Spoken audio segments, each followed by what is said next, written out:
Should I go with her? It was just an ordinary night. I was on my phone, completely absorbed in playing online games. I've always been addicted to them, so much so that I often lose track of time. That night, I didn't even realize it was already 2 a.m. That's when I finally decided to sleep, and that's when everything began.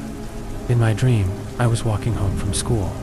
The streets eerily quiet, when a girl suddenly appeared beside me. She was beautiful too, beautiful and somehow familiar, though I couldn't place where I'd seen her before. She smiled and asked if I wanted to come with her to a party. For some reason, my body responded before my mind could catch up. I said yes. She smiled wider and said I could invite someone else too.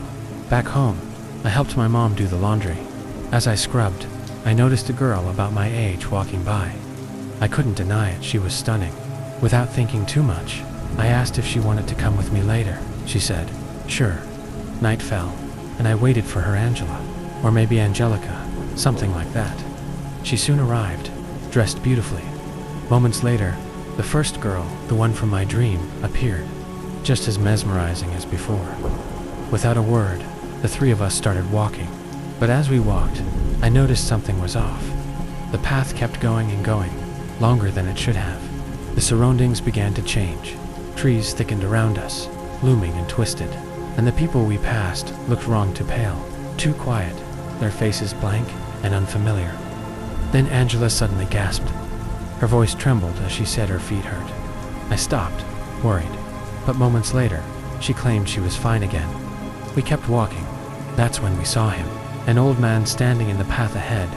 He looked directly at us and muttered, "Don't go any further."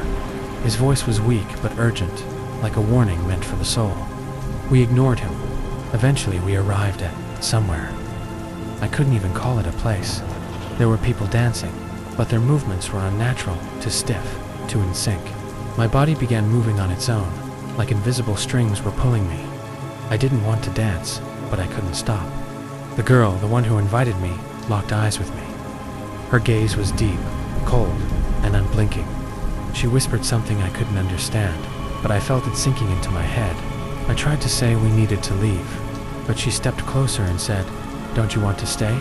It's better here. I have no friends. I get so lonely." That voice had echoed in my mind like a scream in a tunnel. I forced myself to say that our families were probably looking for us. She finally nodded and said she would walk us back. As we walked away, I saw the old man again. He looked at us with eyes full of sadness and dread. As we passed, he whispered, "I warned you, but you didn't listen." Something in me twisted. A sense of doom, heavy and crawling up my spine. We kept walking. That's when I realized the beautiful girl wasn't with us anymore. When we turned to look back, she was standing far behind us, half in shadow, waving with a smile that didn't reach her eyes. "Thank you, both of you," she said. "I'll come back for you." Then she vanished into thin air like smoke dissolving in the wind. That's when I woke up. But the nightmare didn't end there. Since that night, I keep seeing a girl just at the edge of my vision, always watching, never fully visible.